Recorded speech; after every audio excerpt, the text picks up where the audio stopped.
বন্ধুসকল, যদি আপোনাৰ কৰাৰ সময়ত সোনকালে পানী ওলাই যায়, তেনে অৱস্থাত আপুনি কি কৰিব পাৰে? কি কৰিলে আপুনি বেছি দেৰি মিলন কৰিব পাৰিব? চোৱা বন্ধুসকল, যদি আপোনাৰ কৰাৰ সময়ত পানী ওলাই যায়, তেনে এইটো এটা বৰ কমন প্ৰব্লেম আৰু এইটো প্ৰায় পুৰুষৰ হৈ থাকে জীৱনত কেতিয়াবা। সেইকাৰণে এই প্ৰব্লেমটো যদি হৈ থাকে, তেনে অৱস্থাত আপুনি আপোনাৰ পাৰ্টনাৰগৰাকীৰ সন্মুখত লজ্জিত হ'বলগীয়া হয়। আপুনি আপোনাৰ পাৰ্টনাৰগৰাকীক ভালকৈ সুখ দিব নোৱাৰে। আপোনাৰ পাৰ্টনাৰগৰাকী আপোনাৰ পৰা ভালকৈ ছেটিছফেকশ্যন নাপায়। সেইকাৰণে আপোনাৰ যিটো বিবাহিক জীৱন তাত বৰ ব্যাঘাত ঘটে।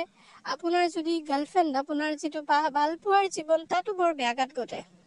সেইকাৰণে আজি মই আপোনালোকক এটা পন্থা শিকাই দিম বা আপোনালোকক সেইটোৰ বাবে সেই উপায়টো আপোনালোকক শিকাই দিম। গতিকে ভিডিঅ'টো শেষলৈকে চাই থাকিব।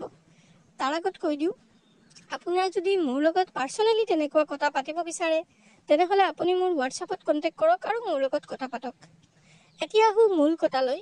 মূল কথাটো হ'ল যে যদি এগৰাকী মহিলাক আপুনি ভালকৈ ছেটিছফাই কৰিব নোৱাৰিছে, আপোনাৰ সোনকালে ডিছচাৰ্জ হৈ গৈছে, তেনে ক্ষেত্ৰত আপুনি কি কৰিব পাৰিব?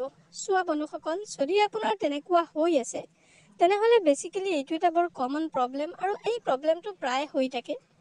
এই প্ৰব্লেমটোক বেচিকেলি প্ৰিমেচ্যুৰ এজুকেশ্যন বুলি কোৱা হয় আৰু এইটোৰ কাৰণে বেচিকেলি এইটো দুটা কাৰণত হয়। এটা হ'ল লিংগৰ চেঞ্চিটিভিটি আৰু আনটো হ'ল মাইণ্ডৰ এক্সাইটমেণ্ট। আৰু এই বস্তুটো কণ্ট্ৰল কৰিবৰ কাৰণে এলোপেথিক তেনেকুৱা স্পেচিফিক মেডিচিন নাই। সেইকাৰণে আপুনি সেইটো কণ্ট্ৰল কৰিব নোৱাৰিছে।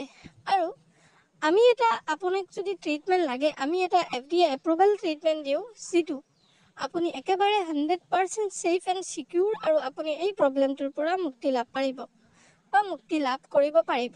সেইকাৰণে যদি আপোনাৰ তেনেকুৱা ট্ৰিটমেণ্টৰ দৰকাৰ, আপুনি তেনেকুৱা সমস্যাত ভুগি আছে, তেনেহ'লে আপুনি আমাৰ হোৱাটছআপত কণ্টেক্ট কৰক। নিশ্চয় আমি আপোনাক সহায় কৰিম আৰু আপোনাৰ সমস্যাটোৰ পৰা আপোনাক বাহিৰ কৰিম।